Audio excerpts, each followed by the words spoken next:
mu gisata cyo kwitaho no gufasha ugwaruka Ikigo Fondation Pax Burundi gisanzwe gikurikirana abanyeshuri atari bake abo nabo bakaba ariko barakurikirana inyigisho z'amashuri ya kaminuza mu bihugu vya Maroc, Turkey hamwe no mu gihugu ca Brazil haho umunyeshuri akakurikwayo azofashwa na Fondation Pax Burundi. Abo banyeshuri bariko biga amashuri ya kaminuza mu bisata bitandukanye. Muri iyo ntumbero nyene yo gufasha ugwaruka Ikigo Fondation Pax Burundi kirafasha mu kuronsa inyigisho zigenewe ugwaruka bikabafasha mu kurondera akazi hanze y'igihugu na cane tukabafasha mu kuronka discipline kwiye kugira bamenye ingene bitwara iyo bageze mu bihugu vyo hanze. Ikigira kabiri gutanga inyigisho. Ikigo Fondation Pax Burundi cararonkeje inyigisho zitandukanye mu bijanye n'intwari bereye muri sport uko imigwi yo kwitunganya hamwe nuko bo kwihintumbero kugira bashike kwihangiro baba bihaye.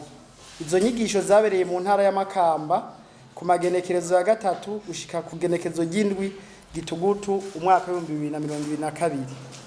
Mu vyo gufashanya nyene Ikigo Fondation Pax Burundi kirabandanya umugambi cihaye wo gufasha abantu aho nikora bese no gufasha abagendana ubumuga. Mu gisata caba mu kirarugendo Ikigo Fondation Pax Burundi kizofata iya mbere mu gushira mu ngiro ibiganiro vyabereye mu hotel Club du Lac Tanganyika aho twese twahamagariwe gukora ibishoboka mu kumenyekanisha igihugu cacu no guhamagarira ingenzi kukigendera maze tukazereka ibibanza vy'iratiro vyiza dufise mu gihugu cacu ciza c'u Burundi. Uko Ikigo Fondation Pax Burundi kizotunganya ico gisata mu vyo kijejwe muzoza muramenyeshwa ku mwanya. Mu gisata c'inyubako Ikigo Fondation Pax Burundi kirabandanya gufasha mu iterambere giheraheza ikibuga ca kijambere mu ntara nshasha ya Burunga Imakamba citwa Nkurunziza Peace Park Complex. Kikaba kandi carafashije mu itunganywa z'inyubako za Igo Business Center and Hotel na Peace Park Conference and Apartment byose mu ntara nshasha ya Burunga Imakamba. Mu gisata c'inkino ubwa mbere Ikigo Fondation Pax Burundi kirabandanya gushigikira imigwi gisanzwe gifata mu mugongo mu ntumbero yo gufasha abana bafise impano kuva bagifise imyaka mike. Nk'akarorero imigwi nka Aigle Noir iri nk'abana bavuye muri akademi yayo, imigwi nka Tigre Noir uko nyene. Akademi Aigle Noir kandi irafise abana bakiri bato mu mugwi wa Pantere usanzwe ukina inkino z'icicaro ca kabiri. Abo bana bose bari muri Akademi Aigle Noir baba bari mu ntara ya Ruyigi. Ubugira kabiri mu gisata c'inkino gusohora abakinyi hanze y'igihugu biciye mu mugwi wa Aigle Noir inyuma y'abakinyi nka Yusuf Ndayishimiye, Caleb, Bienveni Kanakimana, Irutinga Most Trésor n'abandi. Umugwi Aigle Noir warashohoye uyundi mukinyi yitwa Girumugisha Jean Claude aho ubu abarizwa mu mugwi wa Al Hilal wo mu gihugu ca Sudan. Intumbero nuko mu mugwi serukira gihugu dusangamwe imiyabaga myinshi yasohowe n'umugwi wa Aigle Noir kandi birashoboka kuko turi ku TV tubicishije muri Academy ya Aigle Noir. Ikigo Fondation Pax Burundi kirabandanya gukorana n'ishirahamwe ry'umupira w'amaguru mu Burundi FFB mwitunganywa ry'igikombe citiriwe umuhisi nyakwigendera President Petero Nkurunziza citwa Nkurunziza Cup nihiganwa rya Lake Tanganyika Cup biciye muri ujirani mwema hagati y'ibihugu bya Tanzania n'u Burundi. Tukaba dufatiye hakaryo ko kubamenyesha ko ihiganwa rya Nkurunziza Cup y'umwaka rizotunganywa ku gihe hama urukino rwa nyuma rukazoba kwigenekezo rya 2029 ruheshi umwaka wa 2024 mu ruhongore rw'amahoro ku kibuga citiriwe umuhisi President Nkurunziza Imakamba Nkurunziza Peace Park Complex Stadium. Tukaba tubimenyesheje hakiri kare kuko abasanzwe badufasha mu ivyo bikorwa babidusabye kugira bitegure kudufasha nabo nyene hakiri kare.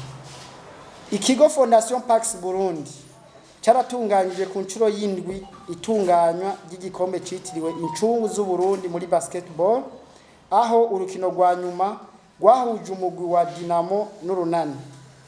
Urukino rwari rubereye ijisho cyane, rwabereye mu gisagara ca Bujumbura, aho igikombe catahukanywe n'umugwi wa Dinamo. Muri kino gisata nyene ca basketball, twashaka tubamenyeshe ko Ikigo Fondation Pax Burundi kigiye guhindura uko gisanzwe gikorana n'ishirahamwe ry'umupira w'amaboko basketball mu Burundi, aho kigiye gushira ingufu cyane mu gufasha amasosiyasiyo mu gihugu hagati mu kubarosa ibikoresho bikenewe no kubafasha kubaka ibibuga bisanzwe byo gukinirako, kugira impano z'ugwaruka rufise muri basketball ruronka ruzigaragariza kuva bakiri bato.